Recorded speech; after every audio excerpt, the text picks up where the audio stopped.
الحمدللہ رب العالمین والصلاة والسلام علی اشرف المرسلین والعاقبۃ للمتقین۔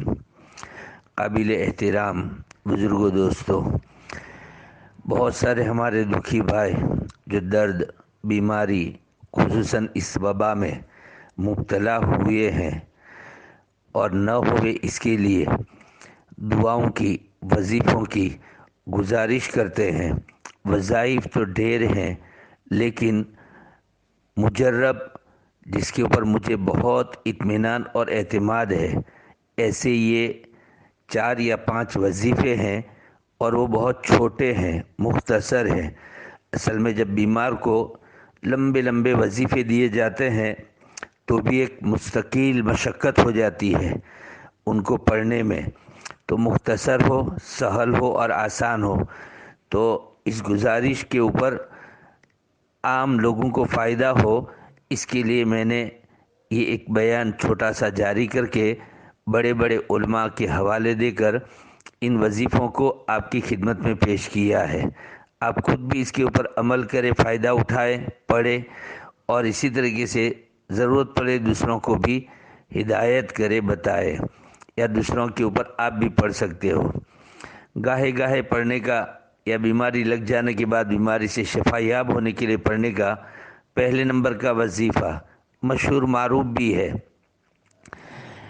درود شریف پڑھ کر بیمار کی بیماری پر ہاتھ رکھ کر پڑھ سکتے ہو، بغیر ہاتھ رکھے پڑھ کر دم بھی کر سکتے ہو۔ خود اپنے پر آدمی پڑھے تو اس اعتبار سے ایک لفظ پڑھا جائے گا، اگر دوسروں کے لیے پڑھنا ہے تو اس لفظ میں تھوڑی سی تبدیل کرنی پڑے گی۔ یہ سب دھیان میں لے کر آپ اس وظیفے کو اپنے لیے، دوسروں کے لیے، خاص اللہ کی مدد اتروانے کے لیے استعمال کر سکتے ہیں۔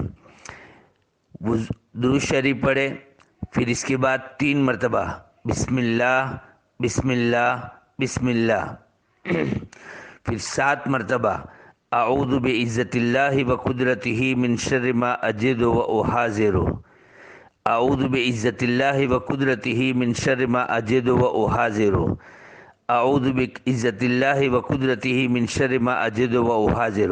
اپنے لیے اپنے اوپر پڑھنا ہے تو اپنی بیماری جہاں بھی ہو، سر میں ہو، پیٹ میں ہو، اس جگہ پر ہاتھ رکھ کر اجد و احاذر پڑھے۔ دوسروں کے لیے پڑھنا ہو تو دوسرے کے اوپر ہاتھ رکھ سکتے ہو تو ہاتھ رکھ کر، نہ ہاتھ رکھ سکتے ہو تو پھر دم کرنے کے لیے ما تجد و تحاذر یہ پڑھے۔ یہ پہلے نمبر کا وظیفہ ہے۔ دوسرے نمبر کا وظیفہ علامہ کشمیری رحمۃ اللہ علیہ، انور شاہ کشمیری رحمۃ اللہ علیہ کے حوالے سے میں یہ پیش کرتا ہوں، بہت قابل اعتماد۔ اس میں سب سے پہلے 7 مرتبہ درود پڑھنے کا، اور اس میں بھی یہی کر سکتے ہو، مریض کے مرض کے اوپر ہاتھ رکھ سکتے ہو، یا اپنے پر بیماری ہے تو اپنے پر ہاتھ رکھ کر، جہاں تکلیف ہے وہاں پر ہاتھ رکھ کر، یا ہاتھ نہ رکھے تو پھر دم کر دے۔ جیسے بھی یہ تو تمام وظائف ہے، اللہ اس میں تاثیر ڈالنے والے ہیں۔ تو سب سے پہلے 7 مرتبہ یہ درود شریف پڑھے۔ دیکھو یہ درود میں پڑھتا ہوں، اس میں 4 جز ہے، وہ مکمل ایک درود بنتا ہے۔ اللہم صلی علی روح محمد صلی اللہ علیہ وسلم فی الارواح، اللہم صلی علی جسد محمد صلی اللہ علیہ وسلم فی الاجساد، اللہم صلی علی قلب محمد صلی اللہ علیہ وسلم فی القلوب، اللہم صلی علی قبر محمد صلی اللہ علیہ وسلم فی القبور۔ یہ 1 مرتبہ درود ہوا۔ ایسا 7 مرتبہ یہ درود پڑھنے کا ہے۔ پھر اس درود کے بعد یہ وظیفہ، یعنی یہ دعا مانگنی ہے، پڑھنی ہے۔ درود شریف کے بعد 7 مرتبہ یہ دعا پڑھیں گے۔ اللہم اذہب الباس رب الناس اشف انت الشافی لا شفاء الا شفاؤک شفاء لا یغادر سقما۔ یہ 1 مرتبہ ہوئی، ایسی 7 مرتبہ پڑھیں گے۔ اللہم اذہب الباس رب الناس اشف انت الشافی لا شفاء الا شفاؤک شفاء لا یغادر سقما۔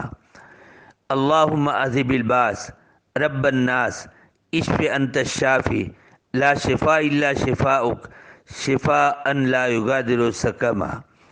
یہ 7 مرتبہ ایسے ہی 7 مرتبہ درود، 7 مرتبہ یہ دعا، 7 مرتبہ درود، 7 مرتبہ یہ دعا، 7 مرتبہ درود، 7 مرتبہ یہ دعا، 3 مرتبہ اس طریقے سے پڑھے، 5 مرتبہ اس طریقے سے پڑھے، 7 مرتبہ اس طریقے سے پڑھے، اور مریض پر دم کر دے یا خود اپنے پر دم کر دے اور اللہ سے اس کے وسیلے سے دعا مانگے۔ ایک وظیفہ بہت ہی اہم، کیونکہ گناہوں کی غلاظت قلب پر آ جاتی ہے، تو پھر قلب جب بیمار ہو جاتا ہے تو ہر قسم کی جسمانی اور روحانی بیماری ہمارے اوپر آ پڑتی ہے۔ اس لیے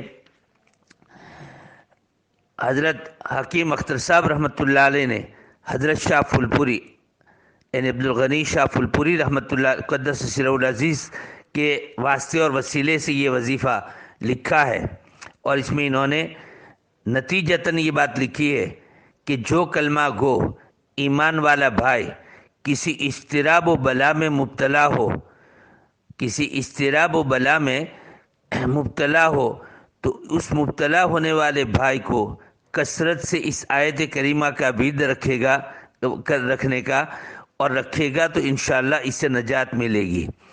اور یہ گناہوں کی غلاظت کی وجہ سے دل کے اوپر جب قبضہ طاری ہو جاتا ہے تو پھر قسم کے امراض، بیماریاں اور ایک دل کے اوپر غم، رنج، الم، تکلیفیں ہو جاتی ہے۔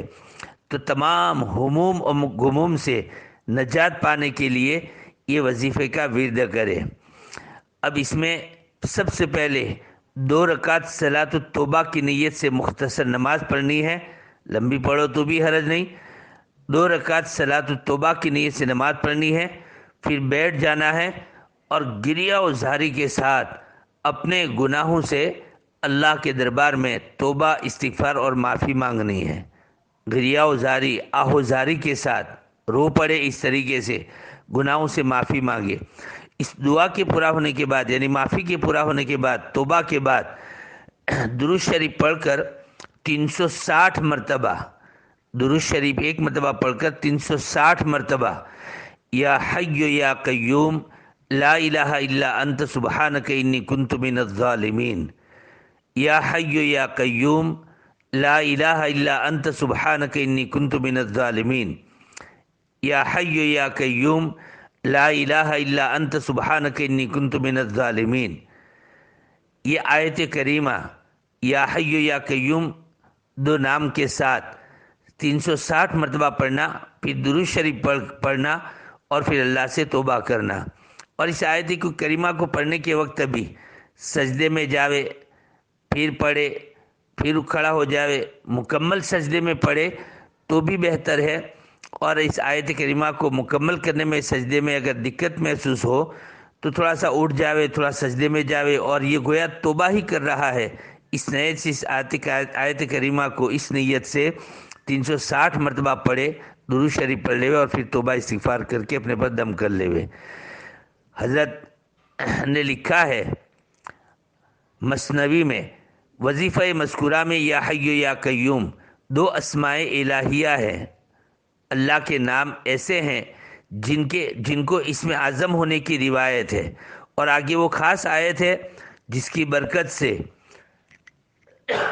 حضرت یونس علیہ السلام نے 3 تاریکیوں سے نجات پائی، 3 اندھیریوں سے۔ پہلی تاریکی اندھیری رات، دوسری تاریکی پانی کے اندر، تیسری تاریکی مچھلی کا شکم، مچھلی کا پیٹ۔ ان 3 تاریکیوں میں حضرت یونس علیہ السلام کی کیا کیفیت تھی اس کو خود اللہ تعالی شانہ نے ارشاد فرمایا ہے۔ حضرت یونس علیہ السلام کی کیفیت اللہ نے خود بیان کی ہے، وَهُوَ قَزِيمٌ، اور وہ گھٹ رہے تھے، جیسے کوئی آدمی کو سانس ہو جائے تو گھٹ رہا ہو نا، غم کی وجہ سے گھٹ رہے تھے۔ قزم عربی لغت میں اس قرب و بے چینی کو کہتے ہیں جس میں خاموشی طاری ہو جائے اور آدمی اندر ہی اندر گھٹ رہا ہو۔ حضرت یونس علیہ السلام کو اسی آیت کریمہ کی برکت سے حق تعالی شانہ نے غم سے نجات عطا فرمائی، اور آگے یہ بھی ارشاد فرمایا وَكَذَلِكَ نُنْجِي الْمُؤْمِنِينَ، اللہ نے یہ ارشاد فرمایا وَكَذَلِكَ نُنْجِي الْمُؤْمِنِينَ، اور اسی طرح ہم ایمان والوں کو نجات عطا فرماتے رہتے ہیں۔ بس معلوم ہوا کہ قیامت تک کے لیے غموں سے نجات پانے کے لیے یہ نسخہ نازل فرمایا گیا ہے من جانب اللہ۔ اس لیے نتیجہ کلام میں حضرت پھولپوری حضرت حکیم اختر صاحب رحمۃ اللہ نے لکھا ہے کہ جو کلمہ گو بھی کسی اضطراب و بلا میں مبتلا ہو تو اس اضطراب و بلا اور مصیبتوں سے بیماریوں سے نجات پانے کے لیے اس آیت کریمہ کا ورد رکھے گا تو انشاءاللہ نجات پائے گا۔ اللہ تعالیٰ واقعی عمل کی توفیق دے۔ مختصر عرض کر دوں، ایک وظیفہ یہ ہے کہ ہمیشہ آپ کثرت سے بسم اللہ ربی اللہ حسبی اللہ توکلت علی اللہ اعتصمت باللہ وفوضت امری الی اللہ ما شاء اللہ لا قوت الا باللہ ہزاروں مرتبہ صبح سے شام تک، یعنی جتنی مرتبہ پڑھنا چاہے پڑھ سکتے ہیں۔ ہر نماز کے بعد اس کو 7 مرتبہ پڑھے، ہر سونے کے وقت 41 مرتبہ پڑھے۔ یہ معمول بتاتا ہوں، باقی جیسے مناسب لگے۔ بسم اللہ ربی اللہ حسبی اللہ توکلت علی اللہ اعتصمت باللہ وفوضت امری الی اللہ ما شاء اللہ لا قوت الا باللہ۔ یہ الگ سے وظیفہ ہے، اس کو مسلسل پڑھتے رہے، اور اس وظیفے کی برکت سے اللہ سے تمام امراض سے، خصوصاً اس وبا کے دور میں ان وظیفوں کا آپ سہارا لے۔ انشاءاللہ سبحانہ وتعالی اس وبا کے دور میں جو ہمارے بھائی اس میں مبتلا ہو چکے ہیں وہ بھی نجات پائیں گے، جن کو مبتلا ہونے کا خطرہ ہو، ڈر لگتا ہو، ڈر تو لگنا ہی چاہیے، وبا عام ہے اور اللہ کی طرف سے ہے کہ پتہ نہیں ہوتا کس کی طرف سے عام ہے، اس لیے ڈر لگنا چاہیے۔ تو آئندہ وبا نہ لگے، یہ بلا مصیبت ہمارے پاس نہ آوے، اس کے لیے بھی ان وظیفوں کو احتیاط کے طور پر آپ پڑھ سکتے ہیں، کر سکتے ہیں۔ اللہ جل جلالہ من والہ مجھے اور آپ کو ان تمام، یعنی اللہ کی طرف سے جس میں تائیدات ہے، ایسے وظائف کا سہارا لیتے ہوئے اور اس کے اوپر اطمینان، اعتماد، یقین کرتے ہوئے ان کو پڑھنے کی اور عمل کرنے کی توفیق نصیب فرماوے۔ آخر الدعوانا الحمدللہ رب العالمین۔